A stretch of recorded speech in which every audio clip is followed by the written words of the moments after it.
Northumberland and the North East is the UK's top emerging road trip destination, but the big question is why? In this video, I'll be visiting Northumberland in an epic road trip covering every corner of this magical part of England to discover its hidden gems, experience its jaw-dropping landscapes, and ultimately find out why it's the UK's most exciting and top emerging road trip destination. As far as I'm concerned, these are some of the most beautiful waterfalls I've seen anywhere in the UK. So, over the last couple of years, I've been fortunate enough to experience some of the UK's most incredible road trip destinations while writing my No Fuss travel guides. However, there has been one place that keeps cropping up on my road trip radar, a place that I keep getting asked about, a place that is described as England's last wilderness, and that place is Northumberland. With all this curiosity and excitement building up, I decided enough was enough and I had to go and see Northumberland and the North East for myself. So thank you for joining me. If you're planning your own North East road trip, feel free to make some notes. If you're new to the channel, hit the subscribe button with notifications turned on. And now let's get exploring Northumberland. Now, for a bit of context, you may have heard of the Northumberland 250. This is a route promoted online taking in most of Northumberland, as people look for something to follow up the North Coast 500 up in Scotland. However, unlike the North Coast 500, there aren't any physical road signs or markers for the Northumberland 250 on the actual ground up in Northumberland. It simply is a suggested route to follow. So in this video, I'll be covering an area which includes Durham, the North Pennines, Northumberland including the complete Northumberland coast, and Tyne and Wear. So this really is the ultimate Northumberland and North East road trip which covers more ground and more magical must-see destinations. My trip began in the charming city of Durham. Hello and thank you for joining me in yet another road trip video. This one in particular I'm really excited for. I'm currently in Durham. You can see behind the cathedral and the castle. The reason I'm so excited for this Northumberland trip is the fact that I've never really been here exploring. I've definitely never been here on a road trip. And it's only since I've been writing my guidebooks and getting into these incredible road trip adventures that Northumberland as a destination has been cropping up time and time again. Now I can guarantee there are a number of you watching this video right now that would have never put Northumberland anywhere near the top of your road trip list. But in this video, I'm going to show you exactly why it is becoming one of the fastest emerging road trip destinations anywhere in Europe, let alone the UK. So I'm currently stood on the very top of one of the towers here at Durham Cathedral, and it's something like 325 steps up. And you don't think that initially sounds like a lot, but as you keep going up and up and the stairs get smaller and more narrow and the more claustrophobic it gets, you do realise that 325 steps is quite a lot. So yeah, I'm stood on this tower, obviously providing some epic views over the city and the surrounding areas. I've never visited Durham, so I'm doing a little bit of a mini sightseeing tour. It will probably take me a couple of hours. I'm going to go and check out the castle, a few of the bits in town, and then get back in the van and head out into the North Pennines region. Now, there are a number of Harry Potter filming locations actually within Durham Cathedral, so if you are a Harry Potter fan, you should probably come check this place out. It's a donation entry, a suggested donation of £5, and to come up the tower, it's £7.50. I'm going to head back down. If you've watched this channel long enough, you know I've got a bit of a fear of heights. So I'm not going to go too close to the edge when I stuff it. But yeah, right, time to head back down.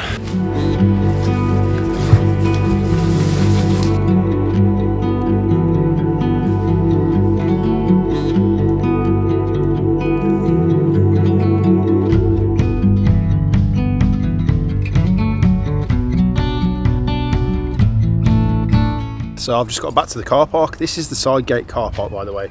So if you're going to come and do this Northumberland trip in a motorhome or a large camper van, definitely park here.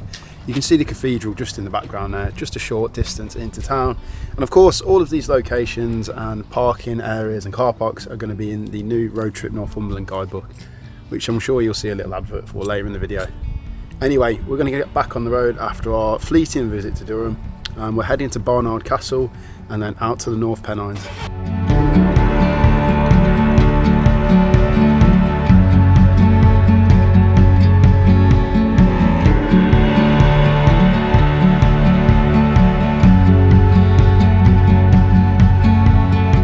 So the next stop of this trip is Bamburgh Castle, which was about a 40-minute drive from Durham. So Bamburgh Castle is actually a quaint little town, and its namesake, the castle, was actually built in the 12th century. Now you can walk around the grounds of the castle. There are people just having picnics, eating fish and chips on the greens. We can actually pay to go inside and get a closer look. Now I'm not sure how your memory is, but there was a certain COVID scandal regarding Bamburgh Castle. The question you have to ask yourself is, if there was another COVID pandemic, would I break all the rules to drive here? And the answer is probably yeah. It's really, really pretty, really quaint. The castle's nice, the river's nice. There's ice creams, there's fish and chips. What more could you really want? Actually, one more thing to add. I saw a woman with a Greggs sausage roll round by the castle. So normally you would eat a sausage roll lengthways, you know, but she was eating it horizontally. Like, I just thought, is she a genius or has she lost her marbles? Let me know in the comments. Horizontal sausage roll or vertical? So I've just parked up at the Bowleys Visitor Centre and Car Park, and from there you can access a number of waterfalls, including Low Force, High Force, and the first place I'm actually heading to is Summerhill Force and Gibson's Cave. I was doing some research into this Gibson's Cave, and apparently there are some rumours back in the 16th century that there was a guy called William Gibson who was an outlaw who hid in the cave behind the waterfall. And the locals actually used to bring him stuff, food and whatever to keep him going. Whether that's true or not, I have no idea.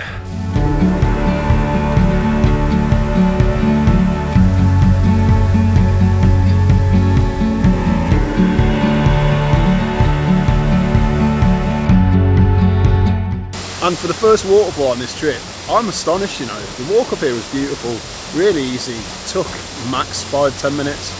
And then this at the end, just absolutely stunning. I was not expecting something on this kind of scale. And we've got 2 more waterfalls to do now. Yeah, what a start.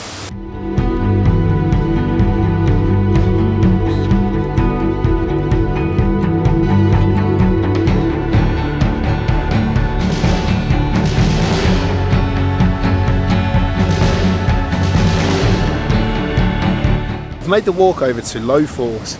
Now this is kind of back the opposite direction to the last waterfall. And honestly, as far as I'm concerned, these are some of the most beautiful waterfalls I've seen anywhere in the UK. Anyway, I'm going to head back to the van. I could walk up to High Force, which is going to be the last waterfall, except it's about a mile, just under 2 miles basically.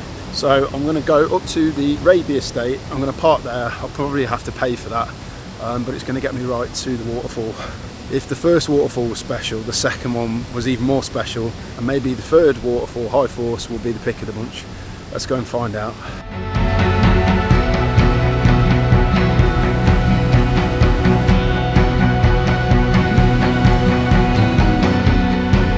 In a little bit of disbelief about that waterfall. Got a height of like 69 metres, and the sheer force of the water pushing its way through them rocks, dropping into that pool. Just staggering.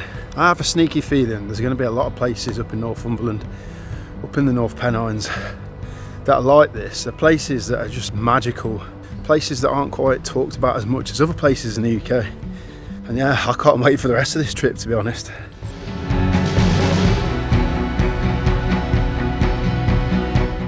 I made the epic drive through the rugged and wild North Pennines, crossing Kielder Forest before reaching Lambley and its iconic viaduct.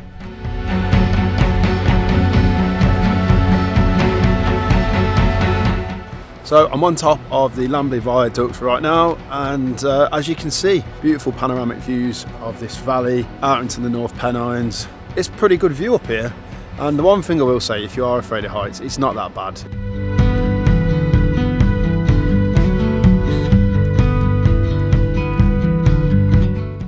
I'm going to sign off for the day, and I am genuinely so impressed with my first day in this North Pennines, Northumberland trip. Overall, for a first day of a road trip in a new destination, I'm absolutely made up. I'm chuffed with how it's gone, and the places that I've visited have just been really spectacular. The waterfalls have been absolutely exceptional. But yeah, pick it up again in the morning.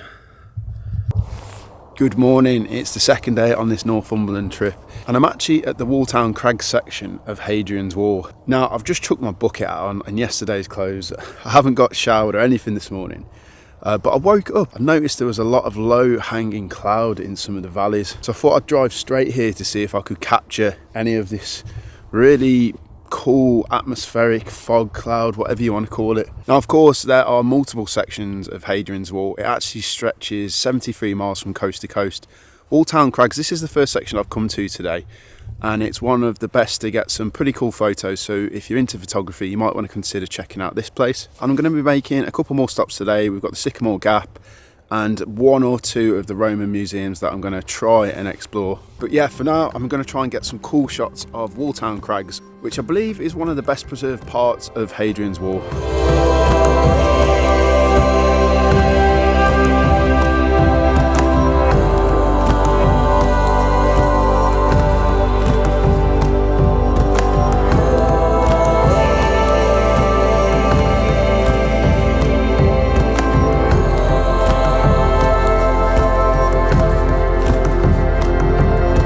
So I'm still parked in the Walltown Crags lay-by. I've just had a shower, feeling fresh, waiting for my hair to dry. Little tip, if you've got a max air fan in your camper van or motorhome, you just stand under it, it dries it. You can obviously set it to blow in or out. Anyway, just about to eat my breakfast whilst looking at Hadrian's Wall. And that's one thing that I absolutely love about doing road trips. You have these really random and unique experiences. So yeah, cheers to the Romans. I'm about to eat my crunchy nut and look at the wall that you built many years ago. So I've actually decided to stop at the Roman Army Museum and Fort. The reason being, it's literally at the end of the road from Walltown Crags, so I couldn't really pass it up. It's literally here. I'm going to go in and educate myself on the Hadrian's Wall, the Roman Empire and all that sort of stuff. And if there's anything interesting to show, obviously I'll show you. But yeah, let's go and check it out.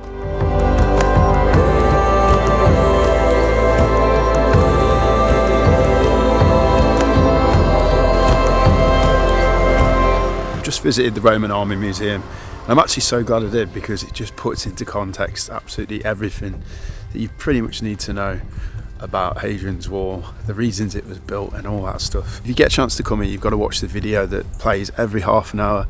Really visually engaging way of understanding more about the Roman Empire. It was really good. So I actually bought a ticket for £16, which gets you entry into the Roman Museum here and the Vindolanda Museum, which is, I think it's about 7 miles from here. But before then, we're going to go to the Sycamore Gap.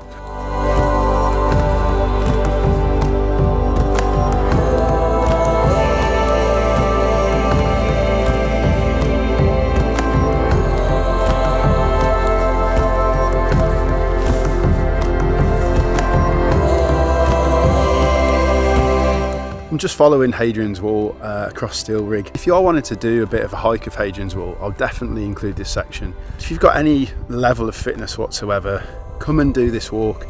It shouldn't take you too long. It's taken maybe 15 minutes to get to this point, with this nice view of, I don't know if it's a lake or a reservoir. We're just up and over to reach the Sycamore Gap now. But yeah, it's absolutely beautiful.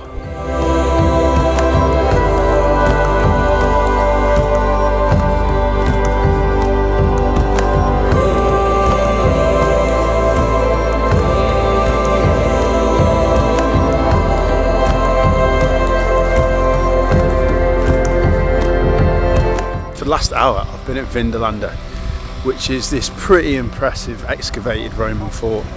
Just look at the scale of this fort. It is definitely worth visiting on your own trip to Northumberland.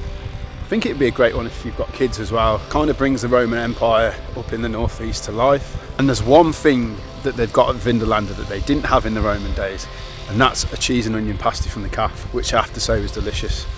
So yeah, all round definitely worth the visit. I'm pushed for time now because I've been here for so long. But yeah, I'm going to get back in the van.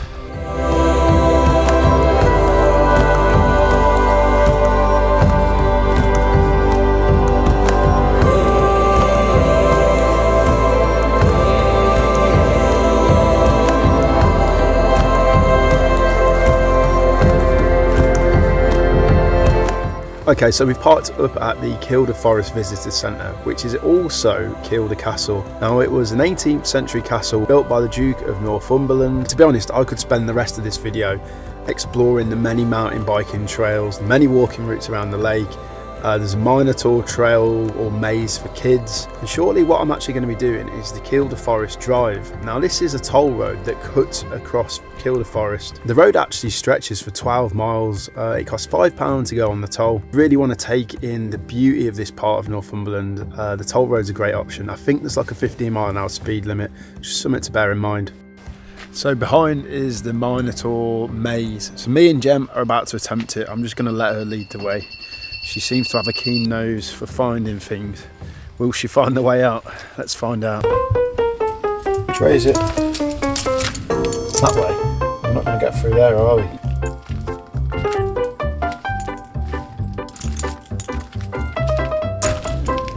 Which way?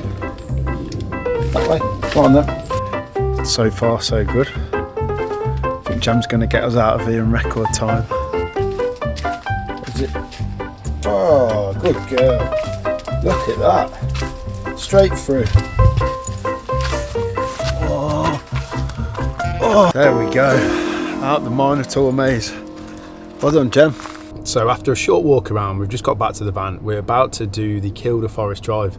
There's one thing that I need to tell you that I've totally forgot about Kielder Forest and this part of Northumberland. So it's actually a dark sky reserve. It's one of the darkest places you'll be able to spot the nighttime sky anywhere in the UK. And there's actually Kielder Observatory, which we've drove past. Now I tried to book in there for a session. On each day they have so many tickets where you'll follow the expert guides. They'll get you on some of their mad telescopes, teach you about black holes, supernovas, all of the mad astronomy. If that is something that you're interested in, I would look at booking that before you come on your trip. Anyway, the engine's on. Let's get on the Kielder Forest Drive.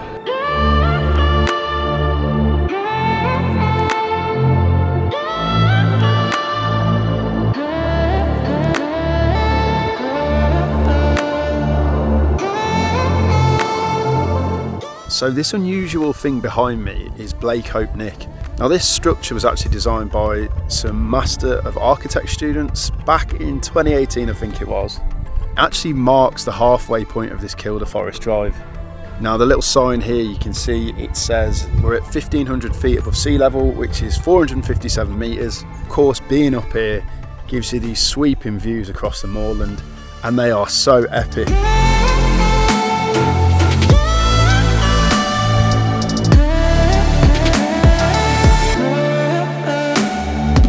So as you can see, I've finally reached the end of this Kielder Forest Drive, and overall it was great, definitely worth the £5. Now the reason I'm actually walking away from the van is that I'm heading for a waterfall that not that many people seem to know about. So this waterfall is called Hindhope Linn. Could be Hindhope, I don't know because I don't know the pronunciation. I'm not local. Oh man, you should hear my Geordie accent. It's absolutely shocking. Why man, Newcastle. The trail is about a mile. Now I don't know if that's a mile there and a mile back or a mile in total, but yeah, we will find out.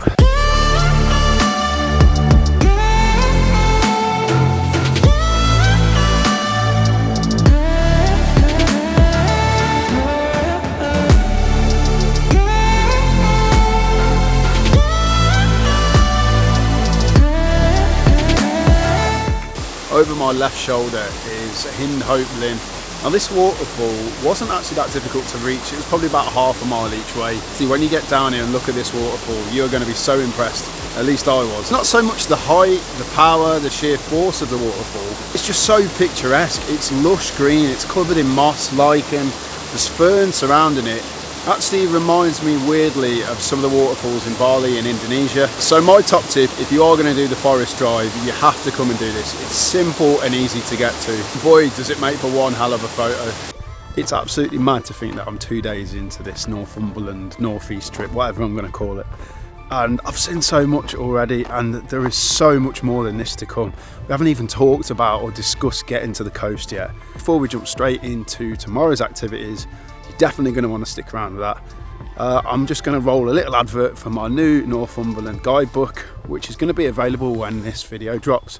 So the next time you'll actually see me will be tomorrow. This is Road Trip Northumberland, the ultimate guide to the northeast. It contains hundreds of must-see locations across Northumberland, the northeast and North Pennines. Each of these locations comes with a scannable QR code which takes you straight to Google Maps, making navigation simple. But if you're old school and prefer postcodes, they're also included, along with what 3 words references. Now, to make your own road trip easy, we've included everything you need to know, from the best campsites, off-grid park-ups, hotels and Airbnbs, to the best places to eat and drink. With a range of itineraries to suit different trip lengths, you'll be able to focus on enjoying yourself rather than spending days on Google. Our guides are written in a no-fuss, down-to-earth style that's completely relatable, which people seem to love. But don't take my word for it, our books have received thousands of 5-star reviews on Amazon and on our own website. So save yourself time, money and stress by getting Road Trip Northumberland today for only $17.99, including free tracked UK delivery. Scan the QR code on the screen or head to robbieroams.com to order direct. Good morning. So I am up and ready to do some hiking this morning. The problem is the weather and the visibility is absolutely atrocious. I'm talking about potentially 20 metres visibility. So I actually stayed off grid in the viewpoint for the Scottish border. So we're actually in Scotland. England's about 20 metres up that way. And there's a tour bus full of people, which would normally be greeted by the magnificent views over the surrounding hills and mountains, which I got last night. Except today, it's not quite the same. I made the wet and difficult drive across the Scottish border and back down into England before reaching College Valley. College Valley is the closest access point for hiking the Cheviot, Northumberland's highest mountain, an extinct volcano standing 815 metres tall. Unfortunately, I have a bad history of hiking in bad weather, so I would have been stupid to attempt the hike considering the conditions. So instead, I braved the rain in an attempt to reach Henhole, a rugged gorge filled with magical cascades and waterfalls. So I'm recording this on my phone because I'm not bothered if my phone gets wet.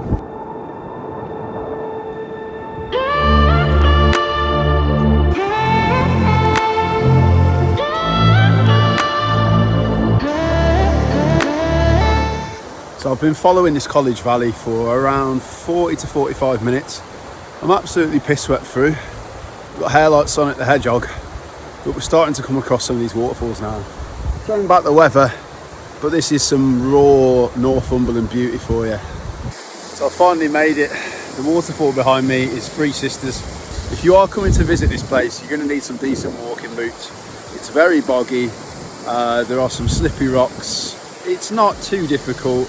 But yeah, just come prepared and obviously come wearing the correct clothing. Now I'm soaking wet, starting to feel a bit cold. I've got to get myself back down to the van. This is the worst bit I hate about hiking. You get to like the top of a mountain and you have to come back down.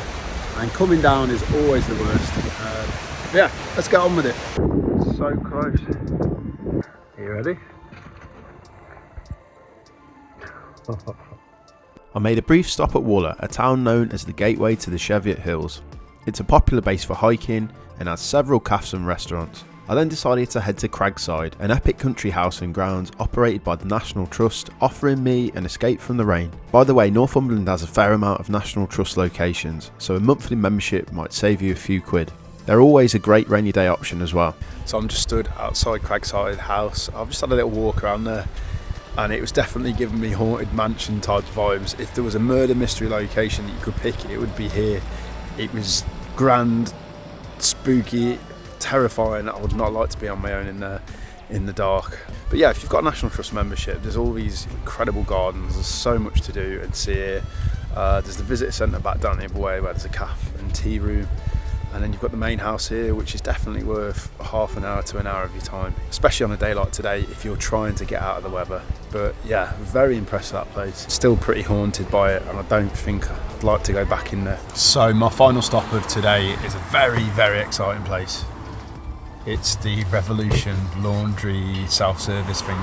I'm going to get all my wet clothes washed. After the exciting task of washing my clothes, I actually made my way to Newcastle, where I met up with my partner Jazz and my friends, where we spent the weekend cheering on our friend Jord in the Great North Run. So I promised I'd show a little clip from Newcastle. So we're actually parked on the Ellison Street car park. Now you can actually camp here overnight. It's not the cheapest, but the location is bang in the city centre. We're here for the Great North Run. Our friend Jord is raising money for Dementia UK.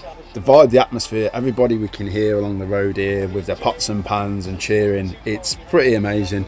So we're going to go and cheer him on. He's starting very shortly. We're about a mile into the course here, so we're going to go and cheer him on, and then we're going to go down to South Shields to catch him at the end. Go on, John!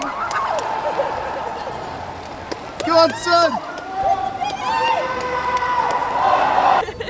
Well happy, under 2 hours, get in. Easy work. You might recognise Jord from some of my other videos such as the NC500 or Island videos. Now he managed to raise a ton of money and he actually completed the run in just under 2 hours, so well done Jord. After the weekend my Northumberland road trip continued. Morning, so I'm back on the road trip, and after being in Newcastle for the last 3 nights, it is such a contrast coming back into the countryside. So we're at Rootin Linn, which is a waterfall I've come to explore. We're not far from Wooler where we were the other day. Our next stop's actually going to be Berwick upon Tweed, which is right on the north coast. We're really not far from there. So yeah, people that live in Newcastle, Sunderland, generally the northeast, you have all of the benefits of living near a big city, but you also get countryside really close.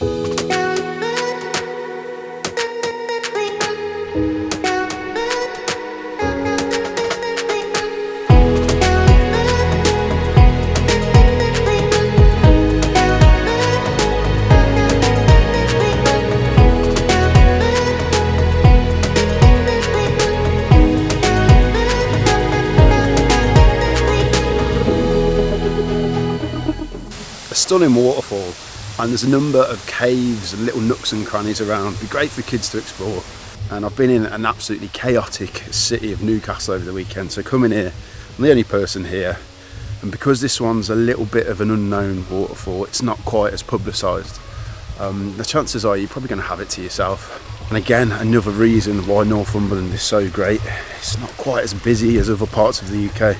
My next stop was the Duddo Five Stones, a Bronze Age stone circle thought to be 4,000 years old. They sit on a small hilltop with epic views out towards the Cheviot hills. The walk to the stones will take you around 15 to 20 minutes each way, and it's relatively flat for most of the journey. Even my old collie Jem managed just fine. So I've just arrived at Berwick upon Tweed, which I think might be the most northerly town in the whole of England. Just a couple of miles that way is Scotland. In between is the Royal Border Bridge. Now this was opened by Queen Victoria in 1850, and I've just actually flown the drone over it just to get some cool shots looking back across Berwick towards the estuary. It's only going to be a brief stop in Berwick. I've seen a trespass shop. I'm going to try and get some new walking boots because these are still absolutely soaking. But it's a very historic place, and it's actually home to a couple of nice beaches. You've got Berwick Beach itself, then just south of here you've got Spittal Beach, which are 2 locations I think we've actually included in the new Northumberland book. So I've made my way to Holy Island. Now the castle behind me is the famous Lindisfarne Castle, one of the most iconic landmarks in Northumberland. And if you're into any photography, specifically landscape photography, this will probably be on your list. Now actually accessing Lindisfarne Castle is a little bit tricky, and the walk from the village to the castle is about 0.7 miles each way. Now the castle itself is owned and operated by the National Trust, so if you have a membership you can go and visit it for free. That's what I'm going to go and do in a second. But first impressions of the place are obviously good. Perched on that rock overlooking the North Sea with this beautiful scenery, it's pretty good.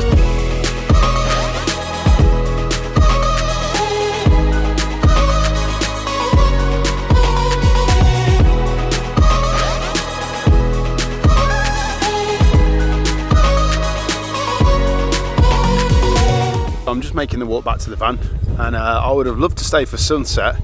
2 problems with that. The causeway that you have to drive across is going to be probably covered by the sea from 5:30 onwards. Now the tide times obviously vary, so please check ahead before you visit to make sure you can get on and off the island. The second issue, it's gone really gloomy and moody and potentially a little bit of rain on the horizon. So yeah, I'm going to get out of here and we're going to move on down to Bamburgh Beach, which of course has an amazing background of Bamburgh Castle. Overall, you've absolutely got to come to Holy Island on your own Northumberland trip. It's definitely worth the walk to the castle. Just beautiful.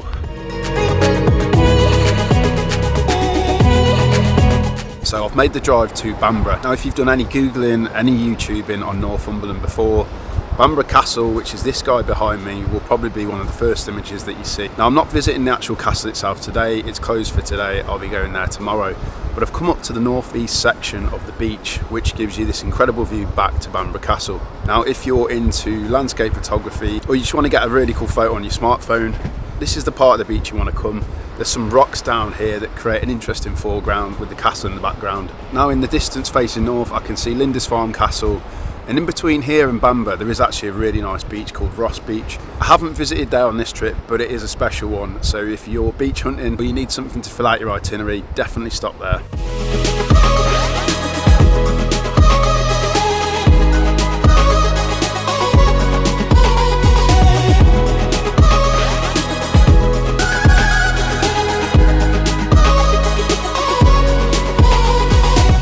So I sat and waited for sunset just in case anything happened likewise, and it didn't, so I ended up going to the Castle Inn and I had lasagna and chips, which was absolutely delicious, so I would recommend that place if you're in Bamburgh. Anyway, we'll go again tomorrow where we've got some awesome castles to visit, some more of this incredible Northumberland coastline, and yeah, I'm just excited for the rest of this trip. See you tomorrow. So you joined me this morning on what looks like an absolutely beautiful morning. And you'd be correct if you were just looking at the sunshine. But unfortunately, we are faced with 40 to 50 mile an hour gusts of winds today. Now, there's a couple of reasons why that's a problem.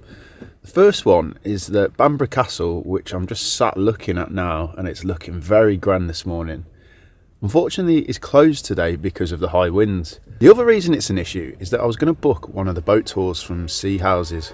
There are actually a few boat trips you might want to consider when you're in this part of the world. Information about all this, by the way, is going to be in the new book as well. But yeah, unfortunately, I can't go and visit the castle, and I can't do a boat trip because of the wind, which is a pain. But I can't be too pessimistic because I've got so much more to cover on this trip.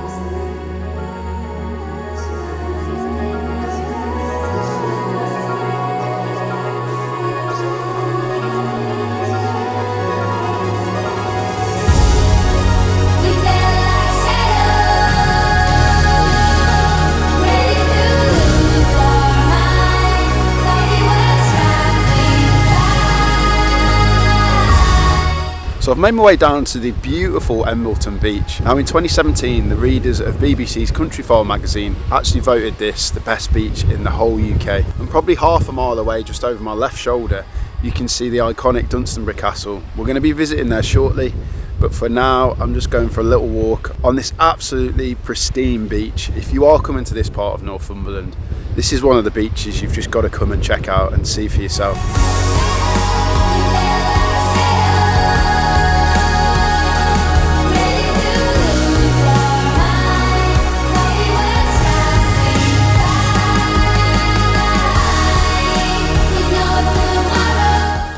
I made the short drive to Craster, known worldwide for its famous smoked kippers, a favourite of the royal family, before following the coastal path out to Bamburgh Castle, which was also unfortunately closed due to the strong winds.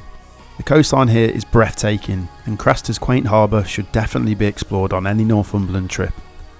Next up, I headed inland to Alnwick, home to the mammoth Alnwick Castle built in the 11th century, which offers a unique and fun visitor experience, including broomstick flying, an interactive dragon maze and much more.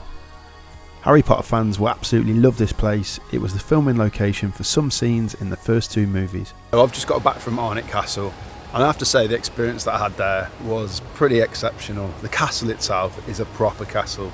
The town itself is charming, it's quaint, it's full of old Georgian buildings, nice looking architecture, independent shops, restaurants, pubs, all that good stuff, so definitely stop off there. But the castle, exceptional. It's actually more of a tourist attraction. In fact, I think in 2022 it won the most visited tourist attraction here in the northeast. And within the castle there's lots of different experiences. There's the Dragon's Quest, there's broomstick flying, there's literally all sorts to cater for everyone. Prices of tickets will vary depending on what you do. For the castle, I think for myself it was about £20, plus £3.50 to park on the official car park. If you want to park in the town centre, you can still access the castle from the front gate.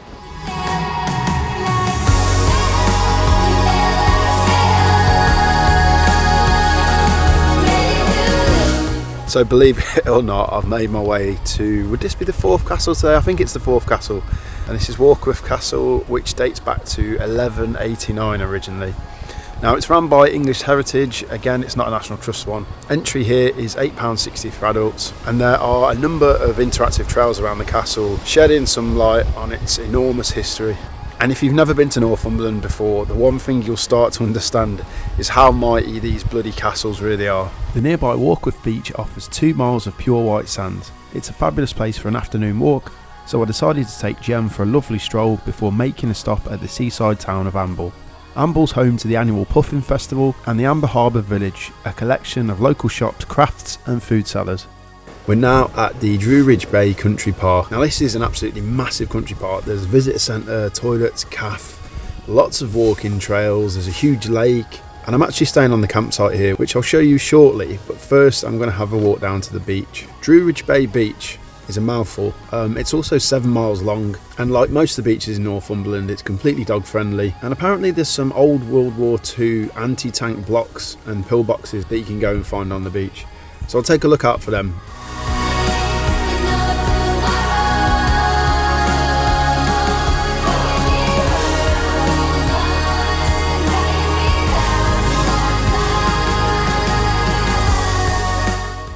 So this is the pitch. We're on pitch number 10 at this campsite. It's run by the council actually.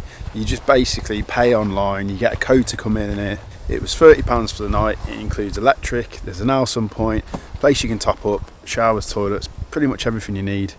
All of the pitches seem flat and you've got a view of the lake in the background. For what you get, I think it's good value. So yeah, it's been an absolutely knackering day. I've done almost 20,000 steps today.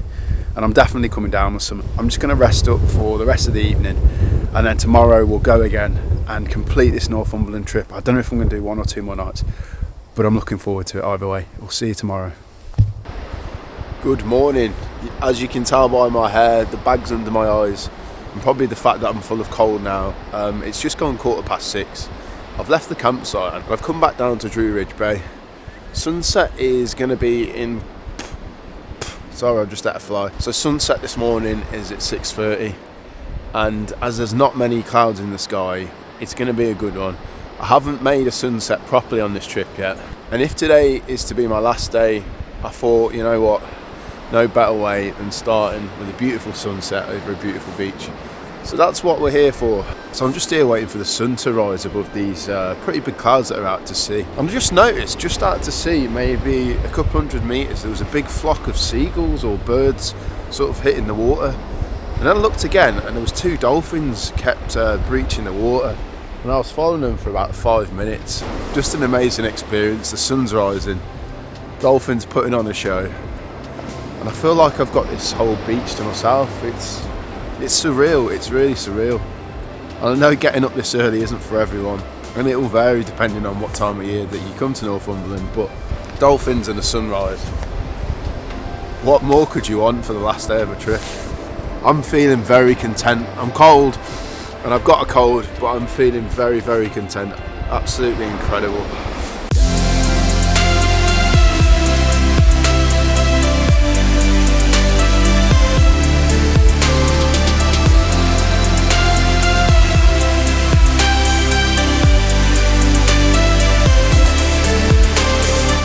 That was a special way to start the day. Now I will go back, take some paracetamol, try and get rid of these bags, and we'll start adventuring. It really is a remarkable slice of northeast Britain.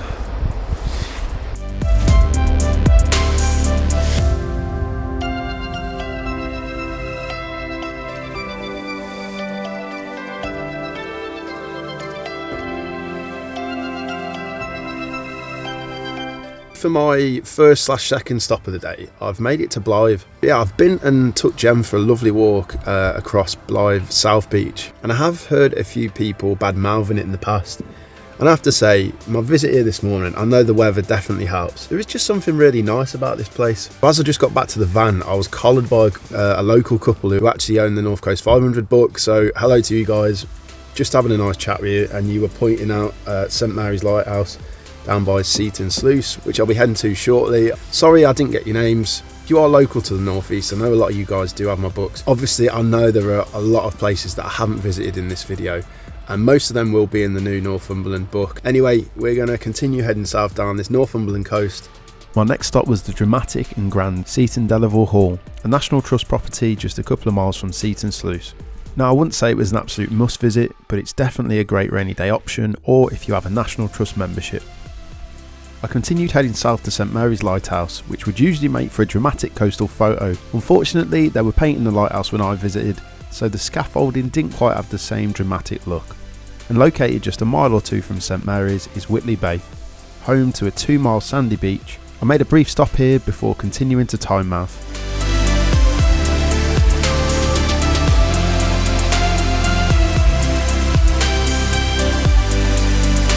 Just over my left shoulder we've got Tynemouth Pier, which was originally constructed in the Victorian times, and it actually stretches 900 metres out into the sea.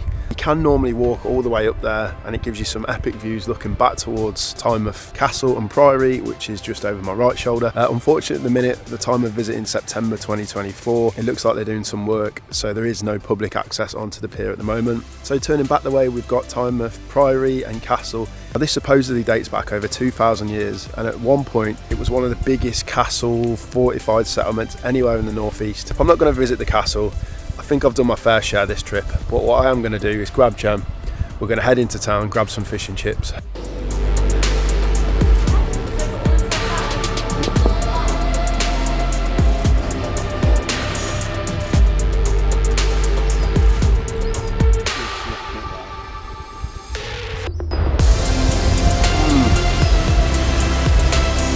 Absolutely delicious.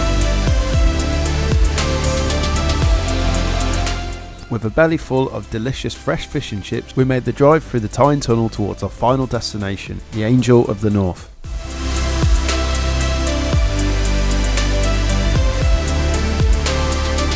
So I finally made it to the last place on this road trip. That thing behind me is the Angel of the North. Now it's as big as 4 double-decker buses, and its wingspan is as wide as a jumbo jet. And at this point of the road trip, I normally give you my overall impressions of the place that I've been. So for Northumberland, it's a really tricky one. I came into this road trip with no real expectations of Northumberland. Now Northumberland was a destination that I kept seeing pop up on Instagram. I kept being asked if there was a guidebook for it. I kept being asked if I'd ever been there. And especially over the last 6 to 12 months, Northumberland as a road trip destination has gathered more and more pace, and so I had to come and see it for myself. So now that I've actually been to the northeast of Northumberland and made it into this remarkable road trip, I honestly think that Northumberland has it all. Now coming into this trip, I was looking for negatives, I was looking for faults. I think in previous videos I've been too complimentary of the places that I've been, and to be honest, for the northeast of Northumberland, I've struggled to find many, if any, faults with it in terms of it being a road trip destination. I mean, the people are so friendly and welcoming, the landscapes are so varied and dramatic, and the history is just absolutely exceptional. I absolutely love the fact that so many of these coastal destinations that I've been to are so close together. Northumberland Council seems to be on board in terms of allowing camper vans and motorhomes to stay in some of their car parks, which is a really refreshing outlook. I actually think that a road trip in Northumberland and the northeast is perfectly balanced. It offers something for absolutely everyone. So I'm going to leave you with one last thing before I go. Before you decide on your next road trip destination, just give Northumberland and the northeast a real hard look at. And if you do decide to come here, I have no doubt you're going to have one of the road trips of a lifetime. Now my throat is getting really croaky, so I just want to say thank you very much for watching this video. Whether it shows or not, I do actually put a lot of time and effort into producing, editing and putting these videos out on YouTube. So I do really appreciate you watching. And if you're new to the channel, please hit the subscribe button. We've got plenty more road trip videos coming on. And as always, if you want to go further to support myself and No Fuss Travel Guides, don't forget to grab Road Trip Northumberland, which is out now. Don't forget you can catch me on Instagram at Robbie Roams. And I think that's it for this video, guys. I will see you all very soon. Me and Jem are about to drive the 4.5 hours home back to Staffordshire. I really hope you've enjoyed this video. Oh, one last thing, if there's anyone from the northeast or Northumberland, once again, please don't be offended if I've pronounced any of these fabulous places incorrectly, because I've done it multiple times in this video. See you next time, guys.